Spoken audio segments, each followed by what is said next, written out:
Hello दोस्तों, welcome back to my channel. हमारा जो विषय चल रहा है वो है विवाह और परिवार समस्या एवं विधान। इसके अंतर्गत आज जिस समस्या के बारे में हम बात करने वाले हैं वो समस्या हालांकि भारत में बहुत ही कम पाई जा रही है, लेकिन फिर भी नगरीय और कह सकते हैं विकसित क्षेत्रों में ये धीरे धीरे समस्या बढ़ती जा रही है। ये समस्या है विवाह विच्छेदन की समस्या। सामाजिक एवं कानूनी रूप से पति पत्नी के विवाह संबंध की जो समाप्ति होती है उसे ही विवाह विच्छेदन कहा जाता है। विवाह विच्छेदन पति पत्नी के वैवाहिक और पारिवारिक जीवन में असमंजस्य और कह सकते हैं कि असफलता का सूचक है। ये इसका अर्थ ये है कि जिन उद्देश्यों को लेकर विवाह किया गया हो वे पूर्ण नहीं हुए हैं, तो ऐसी स्थिति में विवाह विच्छेदन होते हैं। तो महाराष्ट्र, तमिलनाडु, गुजरात, केरल में तलाक से संबंधित कुछ अधिनियम बनते बिगड़ते रहे, लेकिन पूरे भारत में 1954 में विशेष विवाह अधिनियम पारित किया गया। उसके अंतर्गत तलाक की कुछ सुविधाएं दी गई, लेकिन सन 1955 में हिंदू विवाह अधिनियम में तलाक की व्यवस्था की गई। हिंदू विवाह अधिनियम 1955 इसके अंतर्गत 18 मई 1955 से संपूर्ण भारत में निवास करने वाले हिंदुओं, जिसमें जैन, बौद्ध और सिख भी शामिल हैं, इनमें हिंदू विवाह अधिनियम लागू कर दिया गया। इस अधिनियम में हिंदू विवाह की जो प्रचलित विभिन्न विधियां थी उन्हें मान्यता प्रदान की गई। साथ ही सभी जातियों की स्त्री पुरुष को विवाह और तलाक के अधिकार प्रदान किए गए, यानी इनमें स्त्री पुरुष को समान अधिकार है तलाक लेने के। इस अधिनियम में न्यायिक पृथक्करण, तलाक, विवाह की समाप्ति आदि के प्रावधान दिए गए।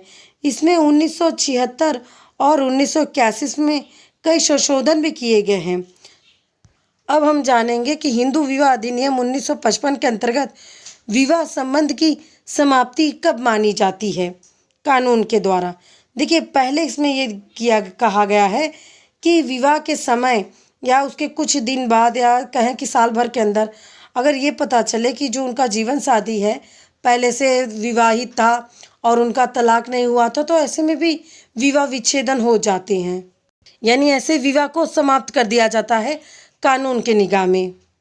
या फिर विवाह के समय एक पक्ष नपुंसक रहा हो तो भी ऐसे में विवाह जो संबंध है उसे समाप्त कर दिया जाता है कानून द्वारा।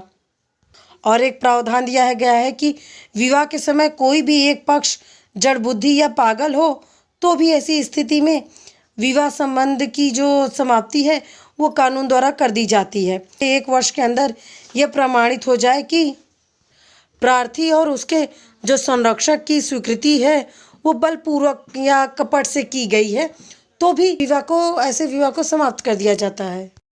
विवाह संबंध की समाप्ति के लिए और एक प्रावधान ये भी है इसके अंतर्गत कि विवाह के 1 वर्ष के भीतर यह प्रमाणित हो जाए कि विवाह के समय पत्नी किसी अन्य पुरुष से गर्भवती थी, तो भी विवाह के जो संबंध है इसे कानून द्वारा अस्वीकार कर तोड़ा जा सकता है।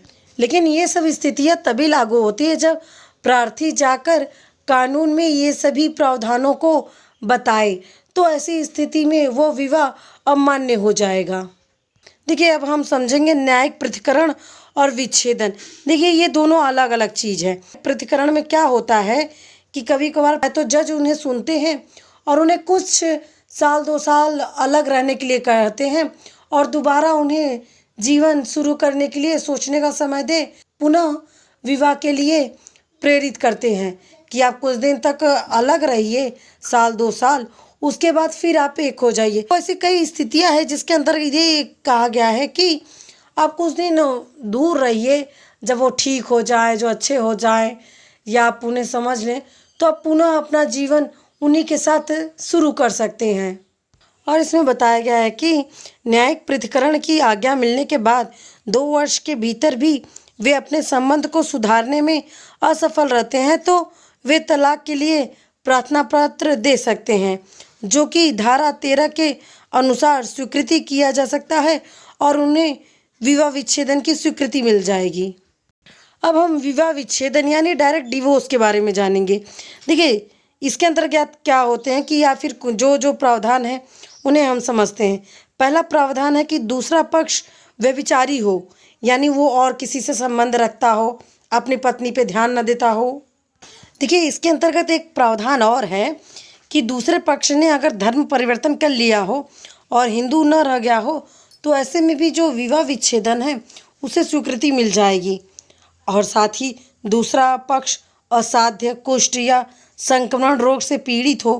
कई ऐसी स्त्रियां हैं जो इन चीज़ों को झेल रही हैं परिवार के अंतर्गत, फिर भी उन्हें कोई भी आभास नहीं है और वे इन चीज़ों को झेलते हुए, सहते हुए चली आती हैं।